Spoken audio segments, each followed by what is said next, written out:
It's that bitch back again. And today we're going to be reading De-Essentializing Anarchist Feminism, Lessons from the Trans Feminist Movement. Transfeminism developed out of a critique of the mainstream radical feminist movements. The feminist movements have a history of internal hierarchies. There are many examples of women of color, working class women, lesbians, and others speaking out against the tendency of the white, affluent, dominated women's movement to silence them and overlook their needs. But generally, instead of acknowledging the issue these marginalized voices raise, the mainstream feminist movement has prioritized struggling for rights primarily in the interests of white, affluent women. While the feminist milieu as a whole has not resolved these hierarchical tendencies, various groups have continued to speak up regarding their own marginalization, in particular, transgender women. The process of developing a broader understanding of systems of oppression and how they interact has advanced feminism and is key to building on the theory of anarchist feminism. But first, we might take a quick look at the development of feminism, particularly during what is often referred to as its second wave. Generally, the historical narratives of feminism that suggest that we might look at feminism in waves point to the second wave as a turbulent period with many competing visions.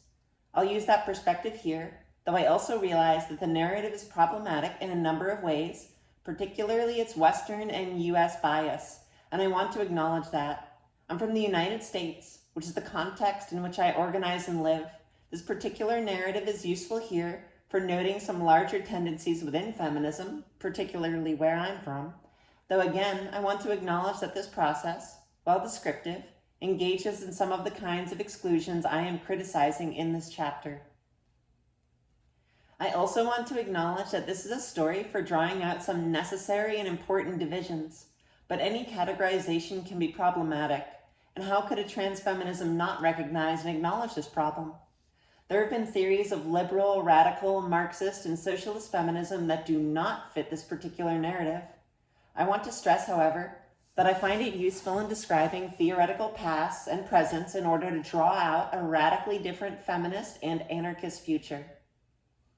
During the late 60s through the early 80s, new forms of feminism began to emerge. Many feminists seemed to gravitate to four competing theories with very different explanations for the oppression of women, and their theories had consequences for feminist practices of inclusion and exclusion.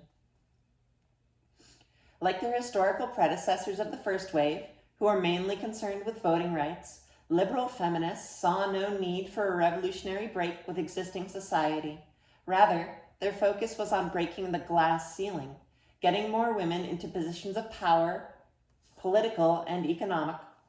Liberal feminists assumed that the existing institutional arrangements were fundamentally unproblematic.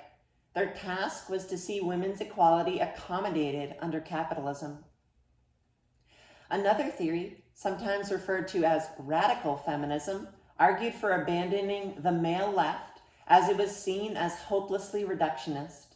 Indeed, many women coming out of the civil rights and anti-war movements complained of pervasive racism within the movements because they were relegated to secretarial tasks and experienced sexual pressure from male leaders, as well as generalized alienation from left politics.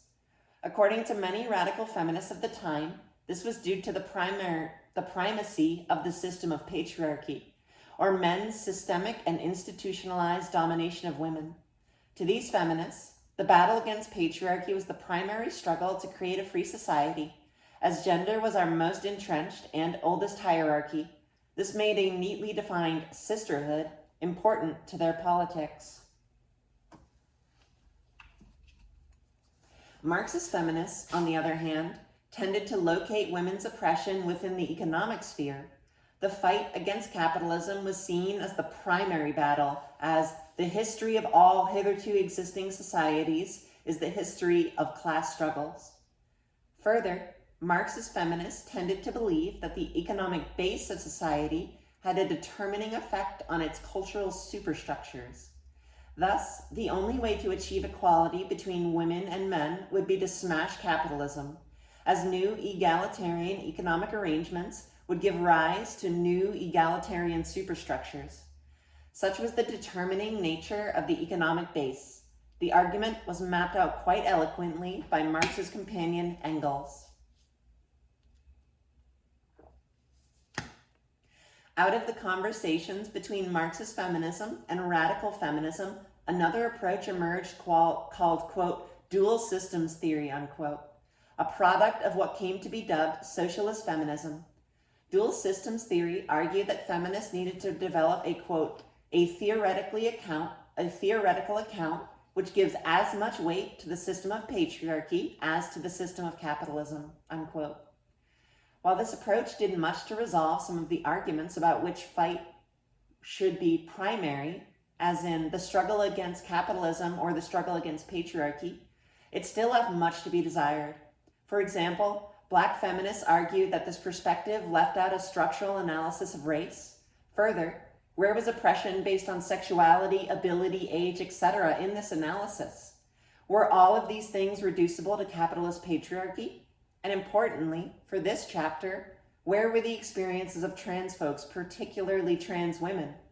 Given this historical lack, feminism required a specifically trans feminism. Trans feminism builds on the work that came out of the multiracial feminist movement, and in particular, the work of Black feminists. Frequently, when confronted with allegations of racism, classism, or homophobia, the women's movement dismisses these issues as divisive or secondary, as spelled out in the narrative above. The more prominent voices promoted and still promote the idea of a homogeneous universal female experience, which, as it is based on commonality between women, theoretically promotes a sense of sisterhood. In reality, it means pruning the definition of women and trying to fit all women into a mold reflecting the dominant demographic of the women's movement: white, affluent, heterosexual, and non-disabled. This policing of identity, whether conscious or not, reinforces systems of oppression and exploitation. When women who do not fit this mold have challenged it, they have frequently been accused of being divisive and disloyal to the sisterhood. The hierarchy of womanhood created by the women's movement reflects, in many ways, the dominant culture of racism, capitalism, and heteronormativity. Mirroring this history, mainstream feminist organizing frequently tries to find the common ground shared by women, and therefore focuses on what the most vocal members decide are women's issues, as if the female experience existed in a vacuum outside of other forms of oppression and exploitation. However, using an intersectional approach to analyze and organizing around oppression, as advocated by multiracial feminism and trans feminism, we can discuss these differences rather than dismiss them. The multiracial feminist movement developed this approach, which argues that one cannot address the position of women without also addressing their class, race, sexuality, ability, and all other aspects of their identity and experiences. Forces of oppression and exploitation do not exist separately. They are intimately related and reinforce each other, and so trying to address them singly, as in sexism, divorced from racism or capitalism, etc., does not lead to a clear understanding of the patriarchal system. This is in accordance with the anarchist view that we must fight all forms of hierarchy, oppression, and exploitation simultaneously. Abolishing capitalism in the state does not ensure that white supremacy and patriarchy will somehow magically disappear.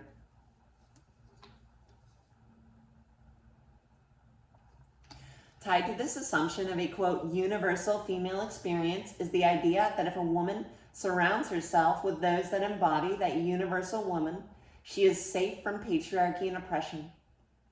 The concept of women's safe spaces being women only date back to the early lesbian feminist movement, which was largely comprised of white women who were more affluent and prioritized addressing sexism over other forms of oppression.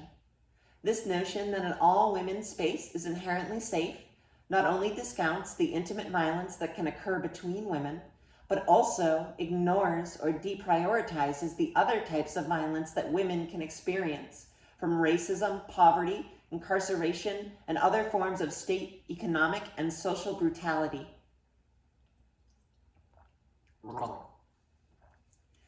Written after the work of and influenced by transfeminist pioneers like Sandy Stone, Sylvia Rivera, and Rivera's Street Transvestite Action Revolutionaries, also known as STAR, the Transfeminist Manifesto states, quote, "Transfeminism believes that we construct our own gender identities based on what feels genuine, comfortable, and sincere to us as we live and relate to others within given social and cultural constraint," unquote. The notion that gender is a social construction is a key concept in transfeminism, and it is also essential, no pun intended, to an anarchist approach to feminism. Transfeminism also criticizes the idea of a, quote, universal female experience and argues against the biological essentialist view that one's gender is defined by one's genitalia. Other feminisms have embraced the essentialist argument, seeing the idea of, quote, women's unity, unquote, as being built off a sameness, some kind of core womanness. This definition of woman is generally reliant on what is between a person's legs. Yet what specifically about the definition of woman is intrinsic to two X chromosomes? If it is defined as being in possession of a womb, does that mean women who have had hysterectomies are somehow less of a woman? Reducing gender to biology relegates the definition of woman to the role of childbearer. That seems antithetical to feminism. Gender roles have long been under scrutiny in radical communities. The idea that women are born to be mothers, are more sensitive and peaceful, are predisposed to wearing the color pink, and all the other stereotypes out there are socially constructed, not biological. If the repressive gender role does not define what a woman is, and if a doctor marking F on a birth certificate does not define gender either, the next logical step is to recognize that gender can only be defined by the individuals for themselves. Or perhaps we need as many genders as there are people, or even further, that gender should be abolished. While these ideas might cause some to panic, that does not make them any less legitimate with regard to people's identities or experiences, or the kinds of difficult political projects we might have ahead of us. Trying to simplify complex issues or fighting to maintain a hold on how gender was taught to us does not help us understand patriarchy and how it functions. Instead, it does revolutionary feminisms a disservice.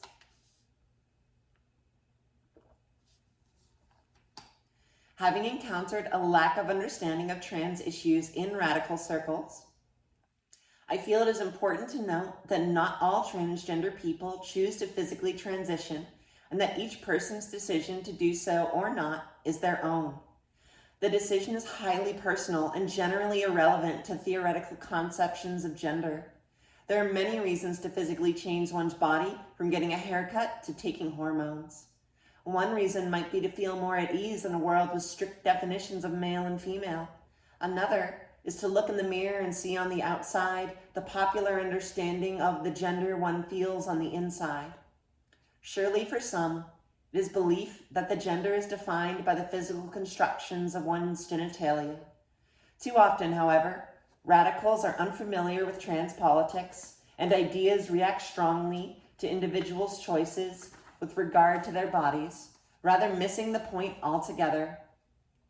But rather than draw from speculation as to the motivations for the personal decisions of trans people, as if they were not vast and varied, it is more productive to note the challenge to the idea that biology is destiny. Surely everyone would benefit from breaking down the binary gender system and deconstructing gender roles. That is the work of revolutionaries, not fretting over what other people should or shouldn't do with their bodies. Thus far, gender and feminist theories that include trans experiences exist almost solely in academia. There are very few working class intellectuals in the field, and the academic language used is not particularly accessible to the average person. This is unfortunate, since the issues that transfeminism addresses affect all people. Capitalism, racism, the state, patriarchy, and the medical field mediate the way everyone experiences gender. This is a significant amount of coercion employed by these institutions to police human experiences, which applies to everyone, trans and non-trans, normal and cis people. Alike, capitalism in the state can play a very direct role in the experiences of trans people. Access to hormones and surgery, if desired, cost a significant amount of money, and people are often forced to jump through bureaucratic hoops in order to acquire them. Trans people are disproportionately likely to be poor. However, within the radical queer and trans feminist communities, while there may be discussions of class, they are generally framed around identity, arguing for anti-classist politics, but not necessarily anti-capitalist.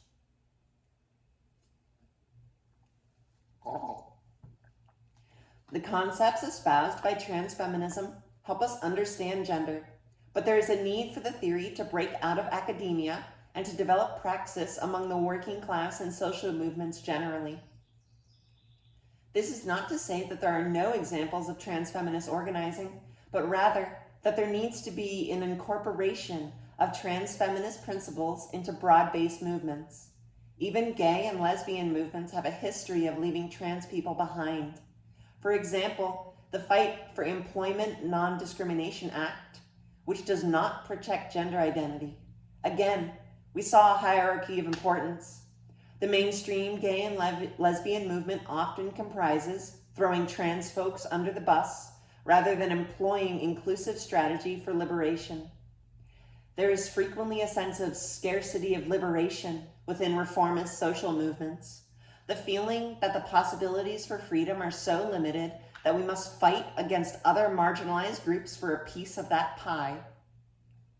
This is in direct opposition to the concept of intersectionality, since it often requires people to portray one aspect of their identity in order to politically prioritize another.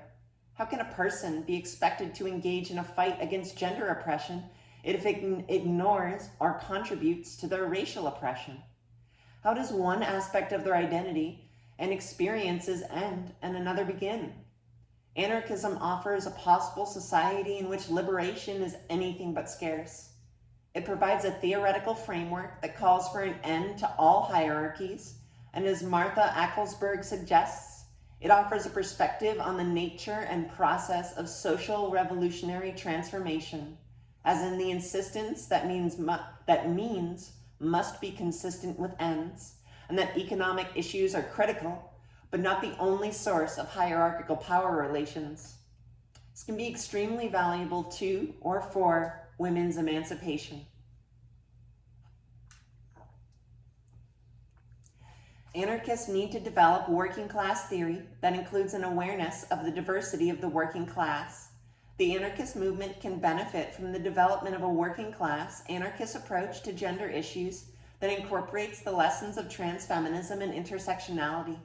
It is not so much a matter of asking anarchists to become active in the transfeminist movement as is a need for anarchists to take a page from Mujeres Libres and integrate the principles of transfeminism into our organizing within the working class and social movements. Continuing to develop contemporary anarchist theory of gender rooted in the working class requires a real and integrated understanding of transfeminism. That was solid. I like filling in the history of the feminist movement. It's good. It was good. That one I had actually read before, and I really remembered like the transfeminism definition of gender. I actually used it when I was teaching a Sunday school class on gender at a UU church. So shout out to that one UU church for being pretty cool that one time. All right, stay gay, do gay things this month, be extra super queer. Fuck your girlfriend on a park bench, don't get caught.